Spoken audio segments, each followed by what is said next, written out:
तो चलिए हम अनुपात से संबंधित एक और प्रश्न के बारे में चर्चा करते हैं। और इस तरह का जो प्रश्न है वो पटवारी, रीट और एसएससी के जो एग्ज़ाम्स में आने की संभावना रहती है। और इस तरह के जो प्रश्न है वो अपन देखते हैं कि इस प्रश्न के बारे में अपन पढ़ के समझते हैं कि इस प्रश्न में क्या लिख रखा है और इस प्रश्न में क्या पूछा जा रहा है। सबसे पहले तो अपन प्रश्न को पढ़कर समझने की कोशिश करते हैं कि हमें एक थैली दे रखी है। ठीक है, क्या लिख रखा है? एक थैली में 20 रुपये, 10 रुपये और 5 रुपये के जो सिक्के हैं वो 3:4:5 में हैं। और यदि थैली में कुल धन 2000 रुपये हो तो 5 रुपये के सिक्कों की संख्या ज्ञात करो। ठीक है, कि हमारे पास पहले तो एक थैली दे रखी है। ठीक है, एक थैली दे रखी है। ठीक है, उस थैली के अंदर जो है ना एक तो 20 रुपये के, एक 10 रुपये के और एक 5 रुपये के सिक्के इसके अंदर डाले हुए हैं। ठीक है, और इनका अनुपात कितना है? 3:4:5 है। इनका अनुपात कितना है? इन सिक्कों का अनुपात 3:4:5 है। ठीक है, और इस थैली के अंदर जो कुल धन है ना वो 2000 रुपये है। इस थैली के अंदर जो टोटल धन है ना इसको गिने, काउंट करें तो इसका कुल धन कितना है? इसका कुल धन है 2000 रुपये है। ये सारी जानकारियाँ तो हमें दे रखी है। ठीक है, हमें याद करना है कि जो 5 रुपये के सिक्के हैं ना वो इस थैली के अंदर कितने हैं, कितनी मात्रा में इस थैली के अंदर 5 रुपये के सिक्के हैं। तो इस तरह का जो प्रश्न है वो काफ़ी अच्छा और इंटरेस्टिंग प्रश्न है। और इस तरह के प्रश्न जो है वो परीक्षाओं के अंदर पूछे जाते रहते हैं। ये आपके लिए काफ़ी लाभदायक रहेगा अगर आप इस प्रश्न को अच्छे से समझते हैं तो। ठीक है, तो मैंने आपको प्रश्न को अच्छे से समझा दिया है और उसके अंदर क्या याद करना है वो भी हमने देख लिया है। ठीक है, तो हम इस प्रश्न को थोड़ा सा हल करने की कोशिश करते हैं। तो इसके अंदर सबसे पहले जो गणित की जो मेन हथियार है वहाँ से शुरुआत करते हैं। मेन हथियार क्या है? मानना। यहाँ पर भी अपन मानते हैं। सबसे पहले क्या मानते हैं कि मानना। सबसे पहले हमने देखा कि थैली के अंदर 20 रुपये के, 10 रुपये के, 5 रुपये के सिक्के हैं। हमें नहीं पता कि वो सिक्के कितने हैं। ठीक है, लेकिन हम मानते हैं कि 20 रुपये के सिक्के उस थैली के अंदर अक्स है। ठीक है, माना 20 रुपये के जो सिक्के हैं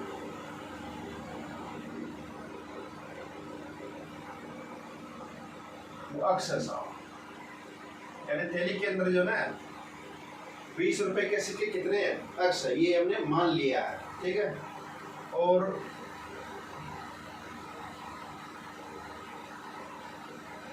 दस रुपये के जो सिक्के है ना वो वाई है। ठीक है, और 10 रुपये के सिक्के कितने मान लिया अपन ने? वाई। ठीक है, और जो 5 रुपये के सिक्के है ना वो जेड है। मान लिया कि जो 5 रुपये के सिक्के है ना वो जेड है। तो हमने क्या माना है कि 20 रुपये के सिक्के एक्स है, 10 रुपये के सिक्के वाई है और 5 रुपये के सिक्के जेड है। ये चीज़ हमने मान ली है। अब इस थैली, अब यहाँ पर क्या लिख रखा है? यहाँ पर ये लिख रखा है कि यदि थैली में कुल धन 2000 रुपये हो तो 5 रुपये के सिक्कों की संख्या याद करो। तो ये जो कुल धन होगा ना वो कितना है? 2000। तो फिर हमें 5 रुपये के सिक्कों की संख्या याद करनी है। तो इन सिक्कों का जो अनुपात है ना वो कितना है? 3:4:5, यानी कि सिक्कों की जो संख्या ना एक्स वाई जेड, इनका अनुपात कितना? 3:4:5। इसका मतलब ये हुआ कि एक्स अनुपात वाई अनुपात जेड बराबर 3:4:5 होगा। कह रखा ना कि भाई सिक्कों, ये जो 20 रुपये, 10 रुपये और 5 रुपये के सिक्के 3:4:5 में है। हमने 20 रुपये के सिक्के एक्स माने, 10 के वाई माने, 5 के जेड माने। इसका मतलब ये हुआ कि एक्स अनुपात वाई अनुपात जेड का मान 3:4:5 होगा। ठीक है, यहाँ तक तो अपन पहुँच गए। अब इसके बाद अपन एक और समीकरण लेते हैं कि एक और चीज़ देखते हैं कि कुल धन कितना दे रखा है? 2000 है। अच्छा, अगर थैली के अंदर अक्स सिक्के हैं 20 रुपये के तो 20 रुपये के कुल के सिक्कों का कुल योग कितना हुआ? उनका कुल धन कितना हुआ? तो वो होगा 20 × अक्स, यानी कि एक सिक्के की कॉस्ट कितनी है? 20। तो अक्स सिक्कों की कॉस्ट कितनी हो जाएगी? का मूल्य कितना हो जाएगा? 20 अक्स प्लस हम क्या याद कर रहे हैं साहब? चलो हम पहले दिखाता हूँ कि थैली में जो कुल धन की बारे में बात करते हैं ना, थैली में कुल धन कितना है साहब? थैली में कुल धन की बारे में बात कर रहे हैं कि थैली के अंदर कुल धन कितना है। तो हमने कहा कि भाई कि माना कि 20 रुपए के सिक्के एक्स है तो उनकी मूल्य कितना हो गया 20 एक्स। 10 रुपए के सिक्के माना कि वाई है तो उनका कुल मूल्य कितना हो गया 10 रुपए के सिक्कों का 10 वाई। तो मान लिया हमने क्या ऐसा 5 रुपए के सिक्कों का मूल्य कितना जेड है। 5 रुपए के सिक्कों की संख्या जेड है तो 5 रुपए के सिक्कों का जो मूल्य है वो हो जाएगा साहब 5 जेड बराबर कितना हो जाएगा 2000। ठीक है।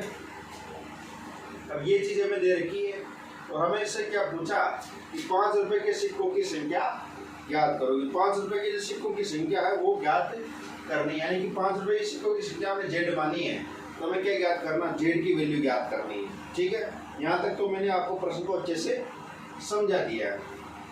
अब यहाँ पर ये देखिए कि x अनुपात y का जेड का मान कितना है 3:5 है। x अनुपात जेड का मान कितना होगा, x अनुपात जेड का मान होगा 3:5 है। ठीक है, यहाँ पर आप देख सकते हैं प्रश्न के अंदर x अनुपात जेड का मान 3:5 है तो x अनुपात जेड का मान हो गया 3:5। इसका मतलब क्या हो गया, इसका मतलब हो गया x अपॉन जेड बराबर 3/5। तो x की वैल्यू कितनी हो जाएगी, यहाँ वज्र गुणन करते हैं अपन, जेड यहाँ भाग में है उधर जाएगा गुणा में हो जाएगा तो x की वैल्यू हो जाएगी हमारे पास 3/5 इंटू जेड हो जाएगी। ठीक है, अब यहाँ पर अपन देखते हैं कि y अपॉन जेड का मान कितना है। y अनुपात जेड का मान है 4:5। ठीक है, इसका मतलब हो गया y अपॉन जेड बराबर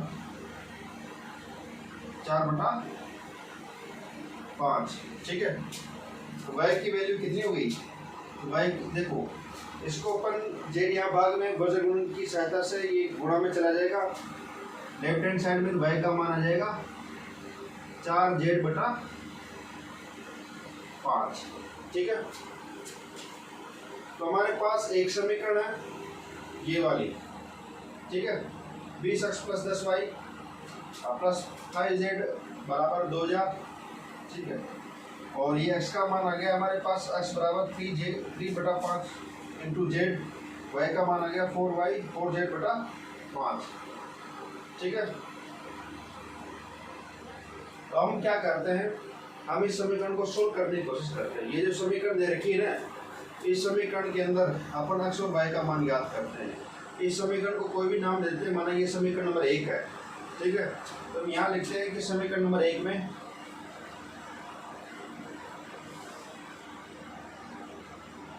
x व y का मान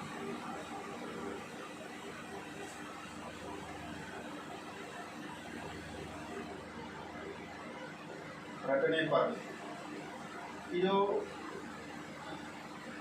समीकरण नंबर 1 है इसके अंदर ये जो x और y का जो मान है ये रखते हैं अपन तो क्या आता है। ठीक है, ये आएगा हमारे पास 20 इंटू x का मान कितना 3/5 इंटू जेड, ये आएगा 3z/5 प्लस 10 इंटू y का मान कितना, y का मान है 4z/5। ठीक है, y का मान कितना सा 4z/5 प्लस 5z हो गया बराबर कितना होगा, बराबर हो जाएगा 2000। ठीक है, अब इस समीकरण को अपन आगे सोल्व करते हैं। 20 में 5 का भाग देते हैं कितना आएगा 4। 5 के अंदर 10 के अंदर 5 का भाग देते हैं कितना आएगा 2। ठीक है, 4 को 3 से गुणा करते आता 12z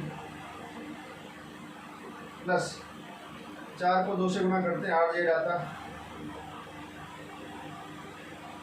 प्लस 5z बराबर आएगा 2000। ठीक है, 12z प्लस 8z कितना होगा 20z होगा। 20 प्लस 5 25 जेड हो जाएगा। ठीक है, बराबर कितना होगा 2000। तो जेड का मान कितना होगा 2000 के अंदर 25 का भाग लेने कितना आएगा। ठीक है, यह वजन गुणन की सहायता से अपन ये गुणा में भाग में चला जाएगा, ये 2000 बटा आ जाएगा 25। जेड का मान कितना होगा 2000 के अंदर जब 25 का भाग देंगे तो ये हमारे पास कितना आएगा 25 8 200, ये आ गया 8 और 1 0 आ गई। तो जेड का मान आ गया 80। जेड क्या था, जेड था 5 रुपए के सिक्कों की संख्या है साहब। ठीक है, कि 5 रुपए के सिक्के उस थैली के अंदर कितने जेड मात्रा में है, तो जेड संख्या में, तो जेड का मान आ गया 80। इसका मतलब ये हुआ कि 5 रुपए के सिक्कों की संख्या कितनी है 80 है। तो लिख भी देता हूँ मैं, कहता है थैली में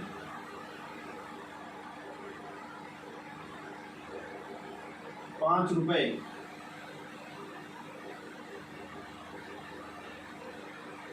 के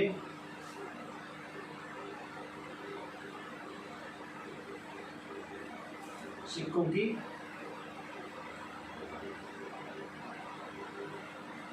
संख्या 80 है। ठीक है, तो 5 रुपए के सिक्कों की संख्या कितनी है, हो गई थैली के अंदर 80। और हमें क्या पूछा था 5 रुपए के सिक्कों की संख्या ज्ञात करो, तो 5 रुपए के सिक्कों की संख्या कितनी हो गई 80। ठीक है, ये चीज़ हमने देखनी थी, ये चीज़ हमने देख ली है, कोई दिक्कत वाली बात नहीं है। तो इस तरह से अपन ये कठिन स्तर के प्रश्नों को भी हल कर सकते हैं। और अगर आपको मेरा चैनल पसंद आ रहा हो, मेरे जो मैथ्स का तरीका पढ़ाने का वो अच्छा लग रहा हो, तो ज़्यादा से ज़्यादा लाइक करें, सब्सक्राइब करें। धन्यवाद।